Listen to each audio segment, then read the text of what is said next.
smo začeli tole oddajo v prevodu Boža. Torej, kanimo govoriti, ste že ugotovili, a ne?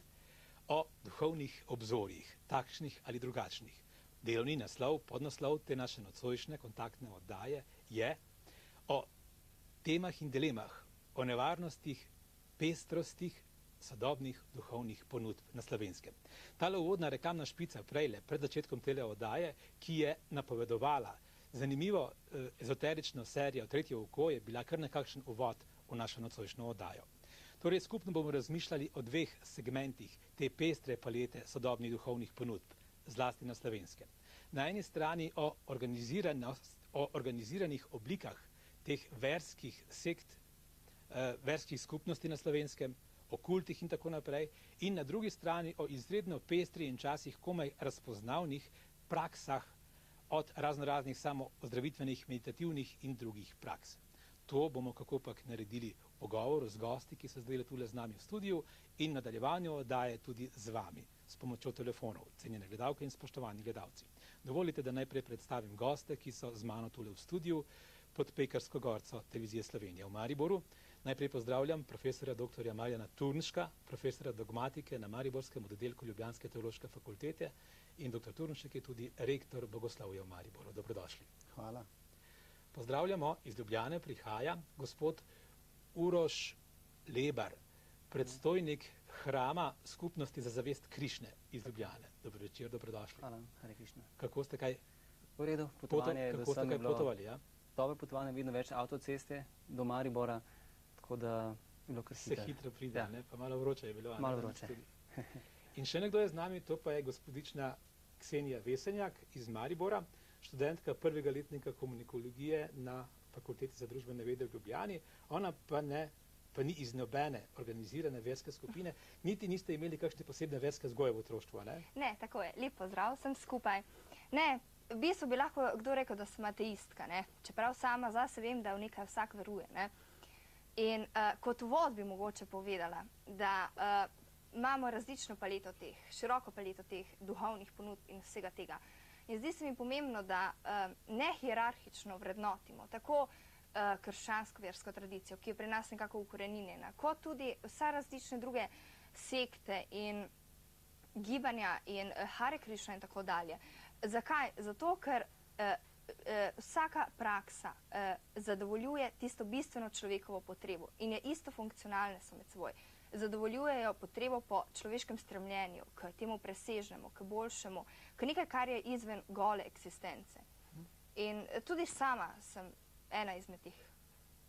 Ste se vi kdaj znašli pred tole silno pestro ponudbo teh raznih variant duhovnih, ki človeku nekako pomagajo na poti k sebi? Ja, zagotovo. Jaz mislim, da se vsak znajde.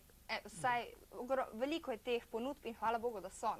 Kajti dobra stran njih je, da morda v kateri izmed njih prepoznaš sebe. Ampak mogoče pa čar ravno v tem, da veruješ v to, da iščeš. Samo da iščeš. Ni nujno, da boš ti nekoč nekaj našel, nek odgovor. Ampak že samo iskanje je, jaz mislim, dovolj. Nekoč je, mislim, da je bil Buda, ki je rekel, ko je doživel to razsvetljenstvo, in je on rekel, da ne častiti njega, častite sebe, ker v sebi se vam bo to zgodilo. In jaz mislim, da je vsak posameznik izvor vsega. Tudi če ti veruješ v Boga, najprej si ti tisti, ki ga v sebi priznaš, na to ga projeciraš recimo drugam. To je čisto moje mnenje, ne? In v karkoli ti veruješ, ti se sam za sebe odločiš. V bistvu pa je to predpogoj seveda, da imaš v sebi tisti občutek za, ne vem, kako bi to imenovala, za tole, moralno instanco mogoče, da imaš to v sebi. Dr. Turnšek, vam imponira takšna mladostna prepričanost vase? Ja, mislim, da je to ena izmed značilnosti mladosti in da bi bilo pravzaprav zelo narobe, če je mladost ne bi imela v sebi, ker daje to tudi žar mladosti, pa hkrati tudi elan za to, da se mlad človek usmeri v različne smeri, da res išče in da konec koncev potem tudi nekaj najde. Morda se ne bi čisto strinjal, morda tudi zato, ker nisem več tako rosno mlad, da je dovolj samo iskanje, ampak se mi zdi, da človek mora od časa do časa tudi nekaj najti. Konec koncev, kot je gospodična rekla, če na koncu najde sebe, tudi nekaj najde. A ne? Jaz bi pripomnil v bistvu za mojo življenjsko zgodbo. Jaz sem bil sam srednjošolec in sem se spraševal, kaj smisel življenja, kako biti srečen. V šoli so mi rekli, srečen boš, če boš imel denar. Starši so mi tako rekli. In potem sem šel študirati ekonomijo. Ste imeli v otroštvu kakšno versko edukacijo, izobrazbo, vzgojo?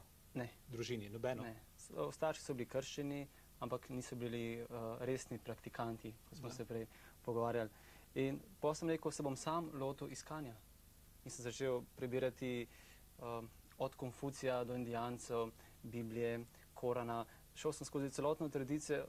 Moja pot je bila znanje. Ne? Preko znanja priti do bistva. Kdo sem jaz, kdo je Bog in kakšen je moj odnos z Bogom.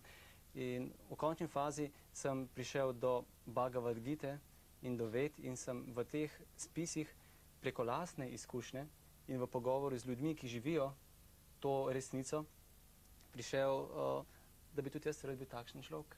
Srečen, zadovoljen, miren. In potem, ko si tak, najdeš srečo, zadovoljstvo, hočeš to podeliti z drugim. Tole me zanima s tem zvezi, s tole vašo prakso. Ja. Je to bila vaša intimna, individualna pot prepoznavanja sebe v teh miselnih verskih sistemih Indije in Daljnega vzhoda, ali vam je kdo intenzivneje pri tem pomagal? Pri tem sem bil vse skozi sam.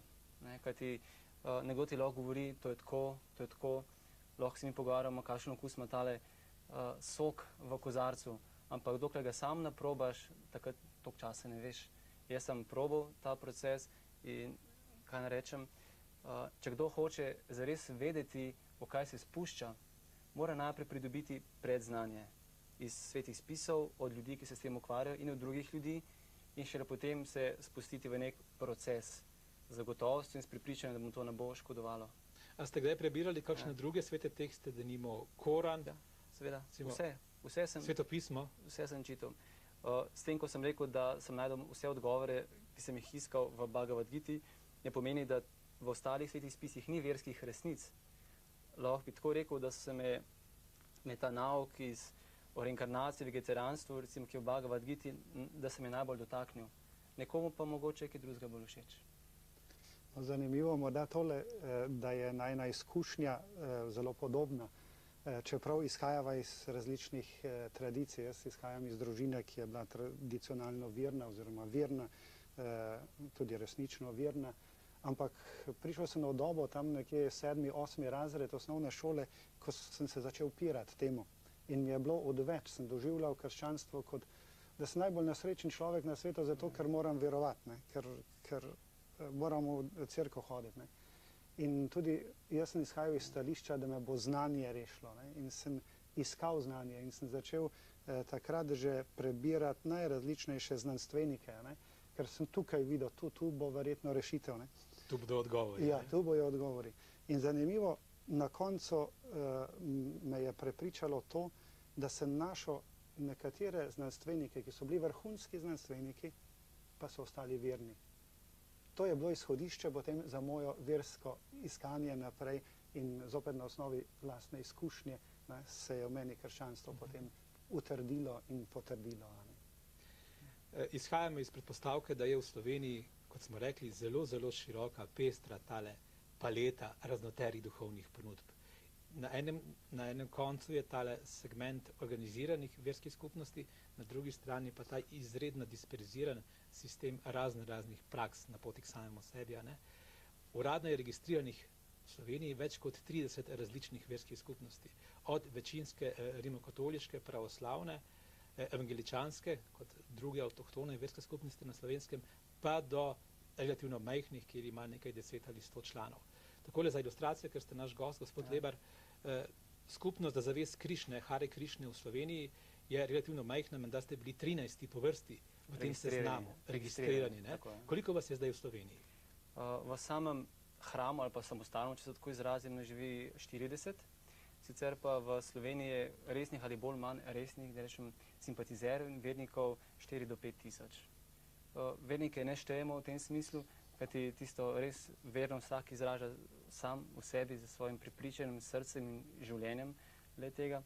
Moram pa reči, da čeprav smo v Sloveniji verska manjšina, ne se mal, pa je kljub vsemu to tradicija stara 5000 let izhaja iz Indije, in kjer smo pa večina, da tako rečem, in so nekatere tukajšnje tradicionalne cerkve tam manjšina.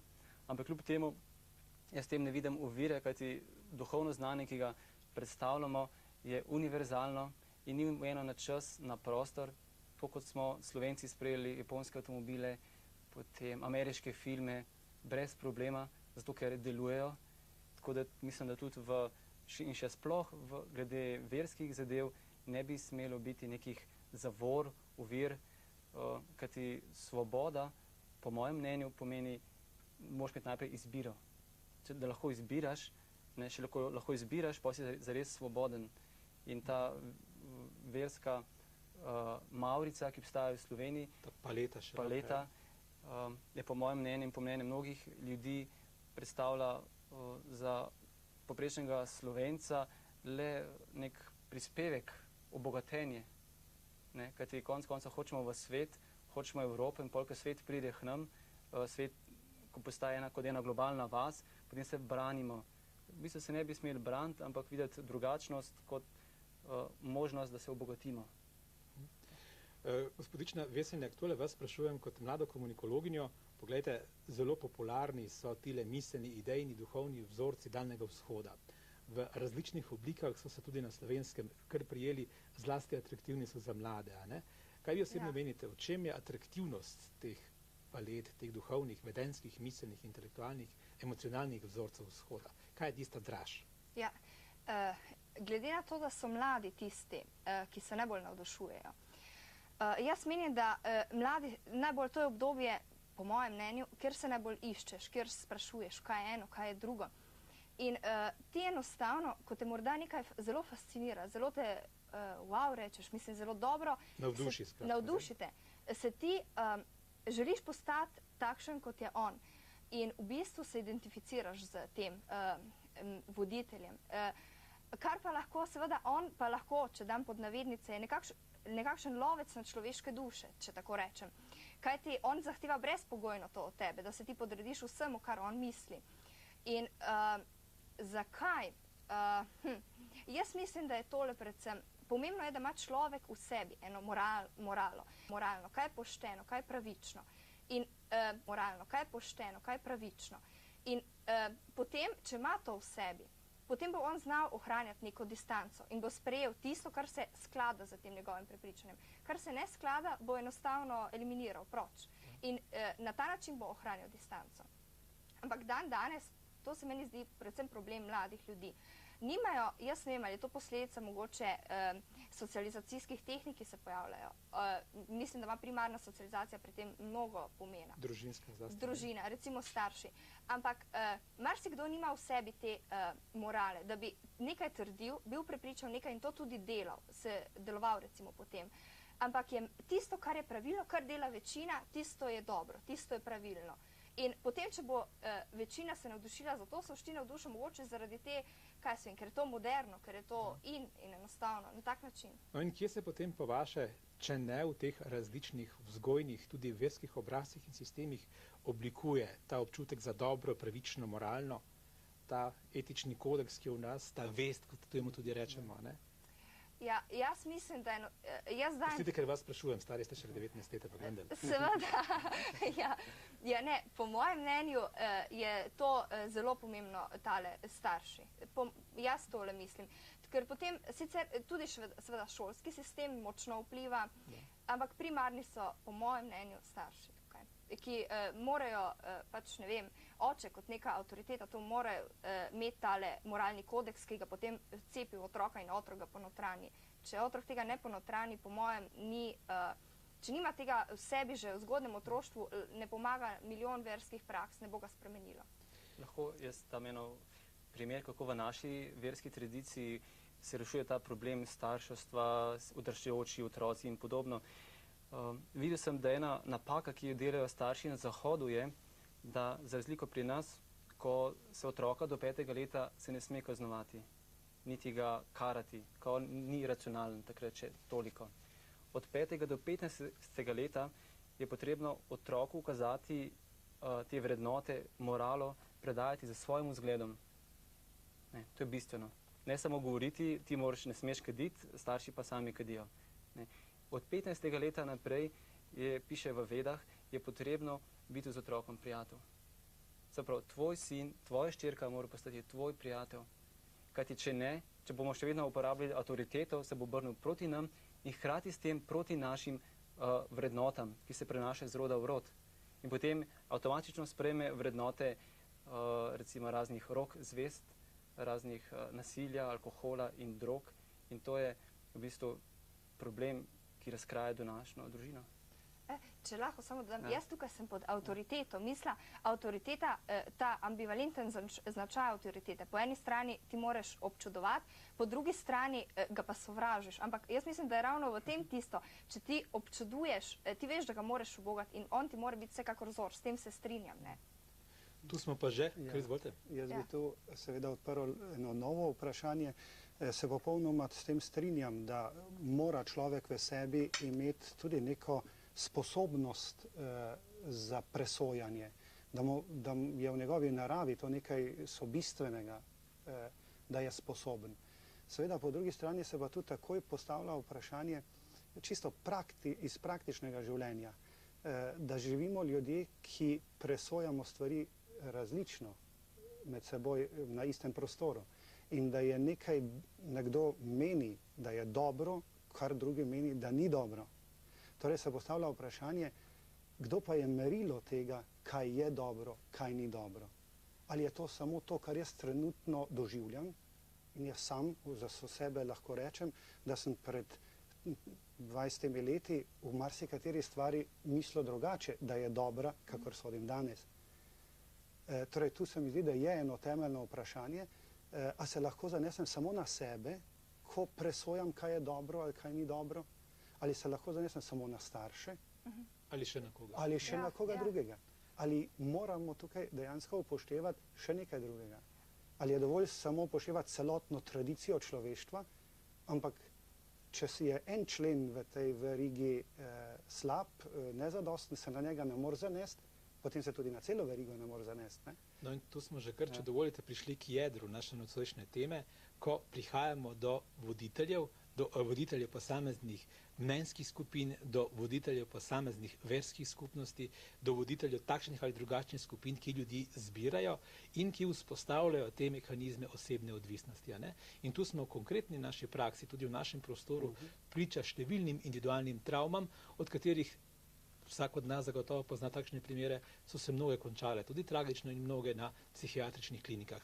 In prav o tem bi želeli tudi z vami, spoštovani gledalci in gledalke, razmišljati. Telefonske številke naše poznate, 100-201 ali 101-244, sami poveste svoje mnenje, svoje tovrstne izkušnje, morebiti svoja videnja ali pa kakšne vprašanja za naše goste. Pred nadaljevanjem, pred temi vašimi vložki, dragi gledalci, pa drobna ekonomsko-propagandna impresija. V današnjem času, konkretno na Slovenskem. Kot rečeno, tale oddaja je kontaktna in se lahko, dragi gledalke in spoštovani gledalci, s svojimi vprašanji, mnenji ali sugestijami vanjo vključite tudi vi. 100-201 in 101-244. Nazadnje, pred temle reklamnim blokom smo se ustavili pri problemu voditeljev, pri problemu avtoritete in pri problemu odvisnosti, ki v določeni skupini nastajajo, te odvisnosti namreč, in pri osebnih težavah in travmah, ki jih posamezniki doživljajo, potem, ko se ta element odvisnosti med tem voditeljem skupine, sekte ali kakršnekoli druge grupe pretrgajo. Pa bi mogoče o tem razmišljali prav tam o problemu odvisnosti in o problemu nesposobnosti posameznika, da potem zafunkcionira, ko se ta popek odvisnosti pretrga. Ja, jaz tudi sam osebno imam nekaj izkušenj prav s tem, da je lahko ta osebna odvisnost ali pa osebna navezanost na konkretnega voditelja nevarna. Moje mnenje je takšno, da pravzaprav vsak človek na svoji duhovni poti, na duhovnem razvoju potrebuje nekega sopotnika na začetku. Kakor otrok potrebuje čisto v fizičnem svetu nekoga, da ga vodi, pedagog je pravzaprav tisti, ki vodi človeka za roko, v klasičnem pomenu, tako še bolj potrebuje človek nekoga na duhovni poti. Tukaj pa se seveda zdaj pojavi več možnosti in tukaj smo v tej paleti različnih ponudb. Ali se to vodstvo začne in konča pri enem človeku, pri enem guruju, ki vodi ljudi do samega sebe. Ali je ta guru samo na nek način en prevodnik k nečemu drugemu, recimo k eni več tisočletni tradiciji. In potem je še tretja možnost, da posameznik, ki je vključen v neko skupnost, skozi to skupnost prihaja do osebnega stika z Bogom. Torej z duhovnim bitjem, ki je recimo v krščanstvu osebni Bog. Takrat potem seveda zgubi ta voditelj, osebni človeški voditelj, to svojo osrednjo vlogo. Ker njegova naloga ni, da vodi človeka, ampak da ga samo spremlja na poti, ko sam prihaja eksistencialno, izkustveno do osebnega stika z Bogom. Problem nastane, kadar se nekdo v funkciji mnenjskega voditelja pojavi in je prepričan, da je on tisti, čemu je vse namenjeno. Tako, da je on edini, ki potem na konec koncev lahko o vseh stvarih odloča, sam pa ni podvržen nobeni, potem konec koncev ne moralni, ne kakršni drugi avtoriteti. Znani smo v svetu številnim tragičnim razpletom tovrstnih pretiranih personalnih navez, takšnih voditeljev skupine. Ki se lahko končajo, kot imamo izkušnjo, bodisi s posameznimi samomori ali pa celo skupinskimi samomori. Oddaja je, kot rečeno, telefonska, kontaktna in nekdo je zdaj telefonsko z nami in ga lepo pozdravljamo. Dober dan. Dober dan, lepo pozdravljeni, Majda pri telefonu. Pozdravljam vse v studio in vse gledalce naše radiotelevizije. Rada bi povedala, da sem tudi jaz ena od tistih, ki iščemo. Seveda v življenju iščemo srečo, iščemo zadovoljstvo, iščemo mir. Iščemo nekaj več od tega, kar nam nudi vsakdanje vegetiranje, če lahko temu rečem. In v tem iskanju seveda naletimo na raznovrstno ponudbo, tako kot ste že povedali. Vendar je ta ponudba velikokrat zelo vprašljiva. Sami ste že omenili, moram povedati, da poznam sama kar nekaj primerov samomorov, ljudi, ki so zašli tako daleč, da so pristali v umobolnicah in pa predvsem tisto, kar se na zunaj včasih ne vidi tako dobro, duhovni propad teh ljudi, ki so iskali nekaj več v življenju in seveda zagotovo si vsakdo od nas želi tudi življenje v večnosti. Pa me zanima, kako bi vsakdo izmed teh treh gostov, seveda tudi vi, gospod Petelinšek, če se boste priključili tej diskusiji, kako bi vsakdo od vas treh razlikoval, kako bi pravzaprav človek v življenju vedno našel tisto pravo pot. Se pravi, da bi znal razlikovati med tistim, kar je resnično dobro in kar je resnično zlo. Vemo, da se nam namreč obe ti obliki včasih pojavljata z prav nasprotnim predznakom. Pa bi vas prosila, da nam pomagate s svojim razmišljanjem. Gospa, rekli ste, da ste Majda, ne? Tako. A ste tako prijazni, pa nam dovolite, da tole vprašanje obrnemo, pa najprej skušate vi nanj odgovoriti, je to možno? Ja, sicer nisem, jaz sem želela seveda vaš odgovor, ampak kako jaz iščem tisto, kar je resnično in kar je resnično zlo, kar je resnično dobro, vedno zaključujem po sadovih. Po sadovih tistih ljudi, ki seveda prevzemajo določeno mišljenje in določeno razmišljanje, določeno pot v življenju. Če so sadovi, čeprav včasih dolgoročno gledano, dobri, potem zaključujem, da je to dobro. Če pa sadovi niso dobri, potem pa zaključujem, da to ni dobro. Saj vemo, da pravimo drevo ocenjujemo potem, kakšen je njegov sad. Strinjate pa se verjetno z nami tule v studiu, da je tole razločevanje včasih kar naporno podjetja in poslova, ne? Zagotovo to tudi ni stvar trenutka, čeprav tisti, ki smo krščansko vzgojeni, trdimo, da je Bog vsakemu v srce položil to razlikovanje med dobrim in zlom. Namreč temu zvonsko mi pravimo vest. In če človek bdi nad to svojo vestjo, če bdi nad tem, da se vedno odloča za tisto, kar je prav, ne tisto, kar je v tem trenutku njemu ugodno, morda prijetno narediti, ampak da narediš vedno tisto, kar je po tvoji vesti prav, pravilno, pravično, potem mislim, da se ta zvonček nekako da ne izgublja svojega glasu in da ti daje tudi smernice na tvoji poti. Seveda moraš biti poslušen za Božji glas. Takole bi vas še tole vprašal, gospa Majda, v temle dialogu med dobrim in zlim, v prostoru in času, v ljudeh in med ljudmi, med nami vsemi, kaj se vam zdi, če gledate zdajšnjo klimo na Slovenskem in tole bom rekel takole, razmerje v teh silnicah duha, zlasti med mladimi. Kako vi to vidite? Zornega kota te pestre palete duhovnih ponudb. Ja, moram povedati, če povem svoje mnenje, moram reči, da se mi zdi ta paleta silno, lahko bi rekla, ne samo pestra, ampak silno nevarna. Ravno zaradi tistih nevarnosti, ki so skrite v tej paleti ponudb in jih tisti, ki morda nima tega duha razločevanja, nikakor, mislim, zelo, zelo težko bi prišel do pravega zaključka, ravno zaradi teh pozitivnih in negativnih predznakov, ki se pojavljajo pred negativnimi in pozitivnimi, kako bi rekla, rezultati oziroma pred pozitivnim in negativnim med tem, kar ocenjujemo, kar vidimo, da se nam zdi, da je pozitivno oziroma negativno. Ne? Lahko je predznak popolnoma napačen. Gospa Majda, hvala lepa za vaš prijazen nagovor v naši nocojšnji oddaji. Hvala lepa tudi vam in vse dobro. Lepo se imejte. Zdaj bomo poskušali mi nekaj reči na tale izziv, ki se mi zdi, da je kar pomemben, ki ga je naša gledalka Majda zastavila. Ne? Smem Izvolite. nadaljevati z enim vedskim aforizmom, v sansko to pomeni palena paričijate. To pomeni po rezultatih se sodi, kot je rekla gospa Majda. In moja izkušnja je bila ta, da sem prepoznal v vedah sistem, ki ima 3 sidrišča. Kako prepoznati pravo vodstvo, pravega učitelja, pravo avtoriteto, pravo znanje. In prva stvar je bila ta, da moraš vse preveriti skozi oči knjig, ki so jih napisali modrici, drugi ljudje, potem, kaj pravijo drugi ljudje, ki se ukvarjajo s to prakso. Ne? Kaj pravi učitelj in kakšna je potem tvoja izkušnja. Se pravi, ko tvoje znanje bazirano in črpaš te vire znanja iz večjih koncev, ne? Šele potem se lahko zares odločiš. In potem, ko vidiš ljudi, ki prakticirajo nek proces, neko jogo, neko meditacijo, kakšen je ta rezultat, kako se oni obnašajo, kaj jejo, ne? Kakšen karakter imajo, ne? Kako dejansko živijo to življenje, potem lahko presodiš. Se pravi, zelo velik poudarek bi dal tudi na tradicijo, da ko je neka tradicija stara 100, več tisoč let, kot recimo vedska tradicija, kjer so točno določeni obrazci in preverjanja gurejev.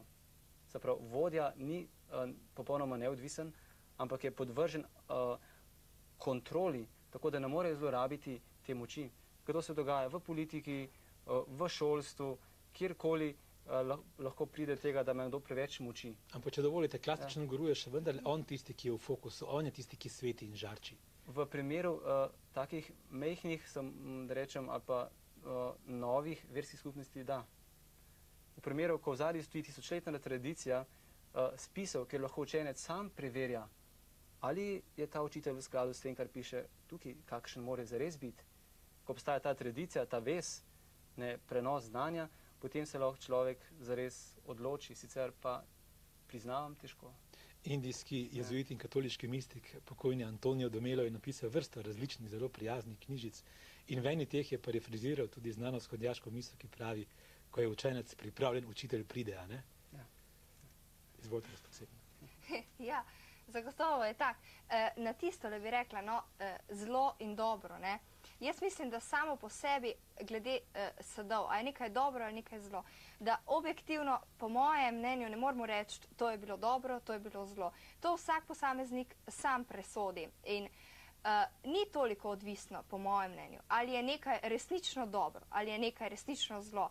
Važno je, ali ti verjameš, da je tisto dobro in ali ti verjameš, da je tisto zlo. In če boš ti v tisto verjel, boš tako deloval. Lahko je nekaj zlo in če boš ti verjel, da je tisto dobro, boš deloval v skladu s tvojo definicijo.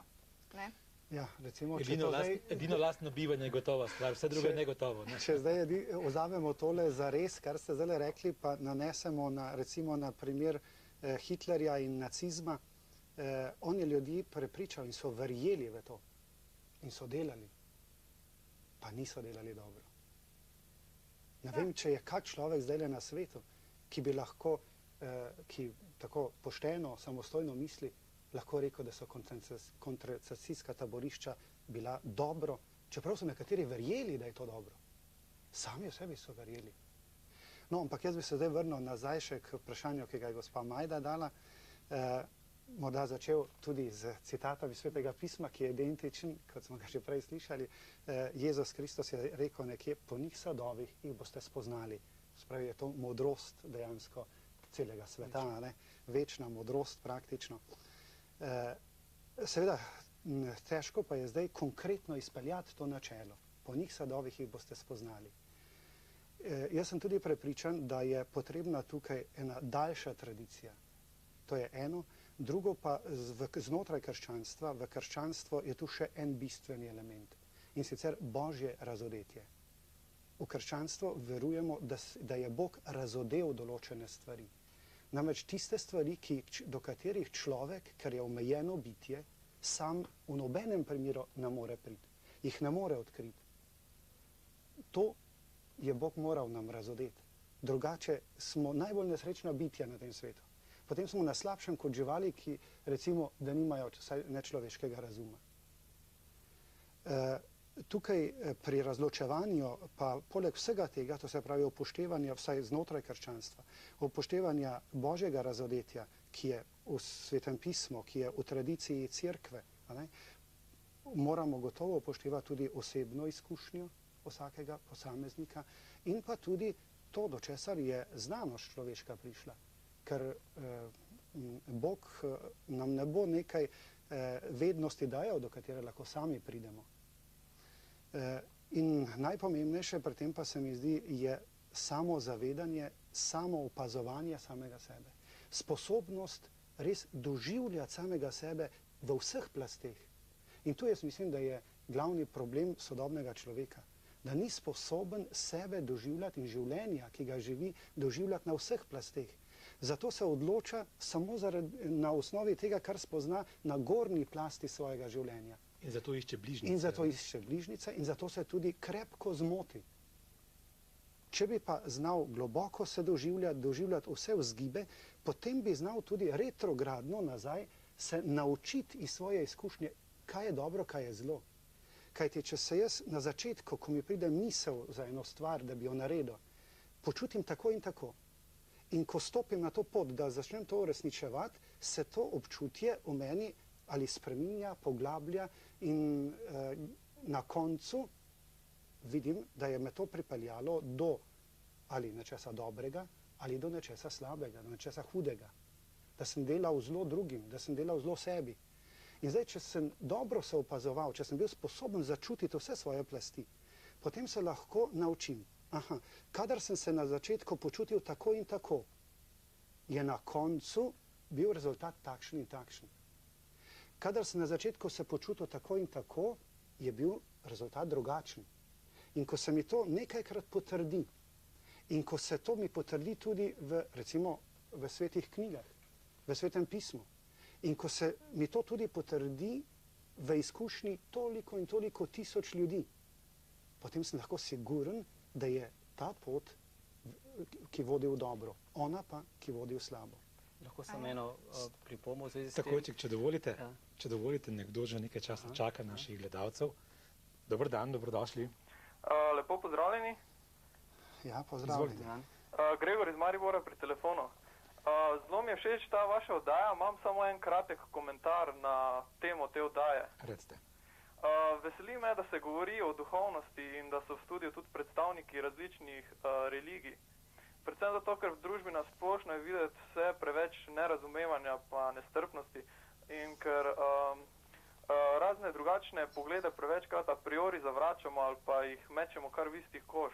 To velja tudi za duhovnost. In mislim, da bi morali biti bolj odprti pa prisluhniti tudi drugim, čeprav njihova prepričanja mogoče in izkušnje niso čisto enaka našim. S tem mislim, da nič ne zgubimo, samo lahko obogatimo svoje življenje in pridobimo marsikaj. Naj vas tole vprašam, kaj vi osebno menite, kje se pa v ljudeh jedri ta občutek za toleranco, za drugačnost, za sprejemanje drugega, kar je potem tudi pogoj, kot je rekel dr. Turnšek, da tudi sebe potem sprejmemo na neki globalni intimni ravni.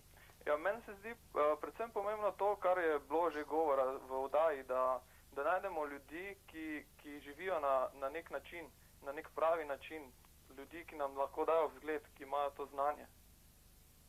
Naj še vas tole vprašam, kako pa vi vidite tole celostno duhovno klimo na Slovenskem? Ja, meni je to zelo všeč, zelo se zanimam za te stvari in mislim, da marsikomu daje veliko ponudbo in lahko zbira med temi raznimi gibanji, med raznimi verstvi in s tem res obogati svoje življenje in je oseba lahko na ta način precej bolj srečna. Naj vas tole vprašam, vi izhajate mogoče iz kakšne konkretne verske tradicije in prakse?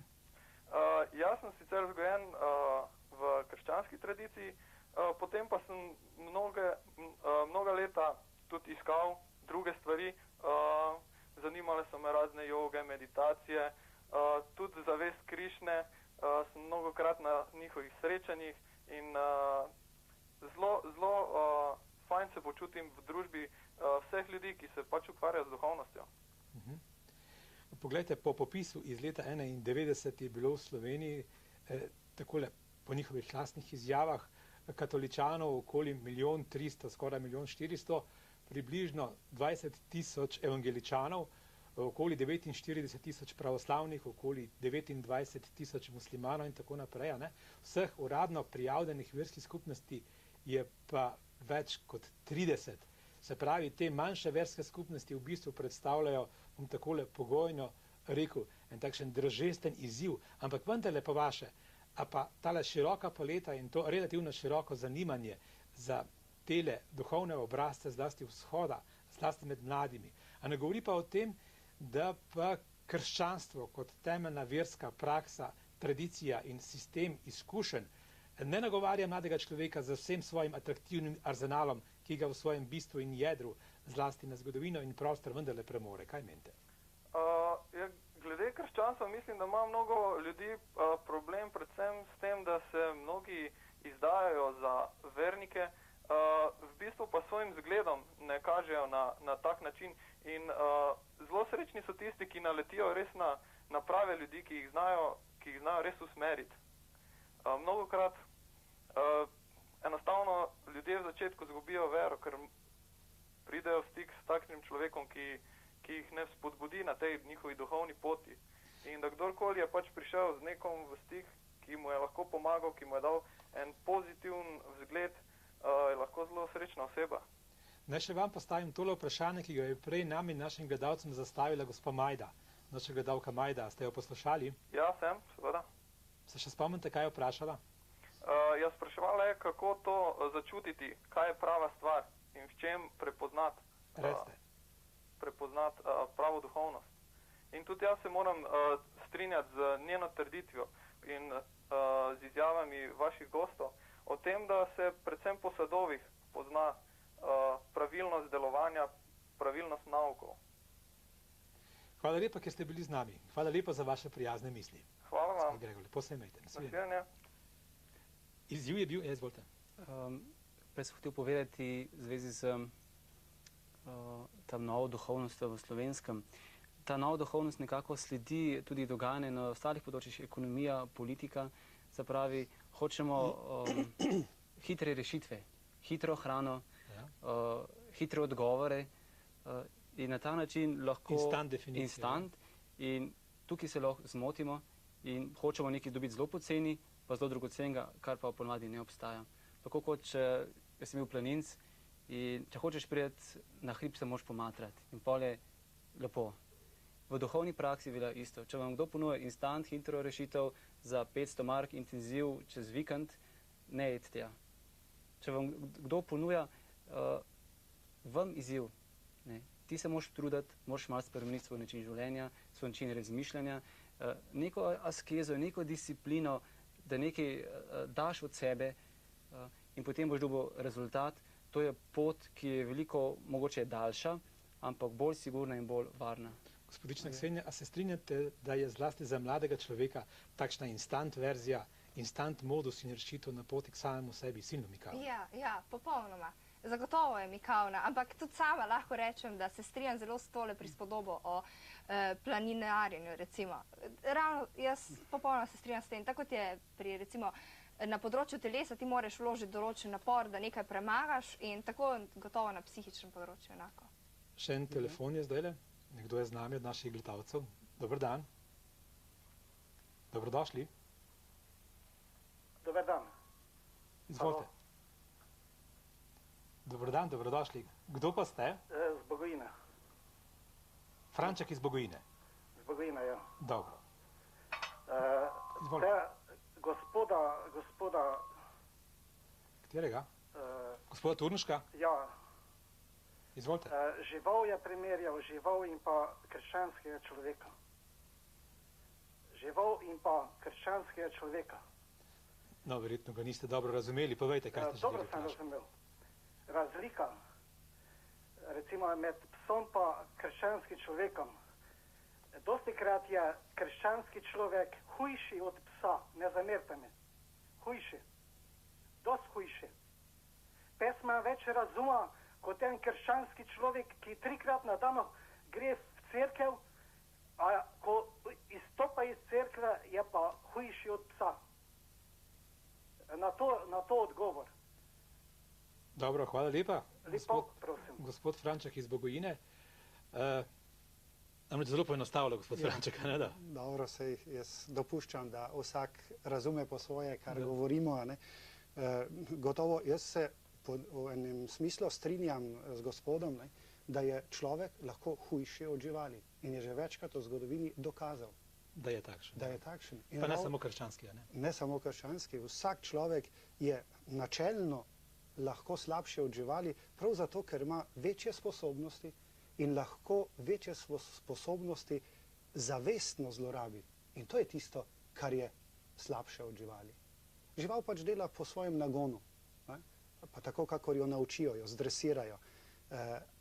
Medtem ko človek pa lahko svobodno se odloči, ali bo naredil zlo ali dobro.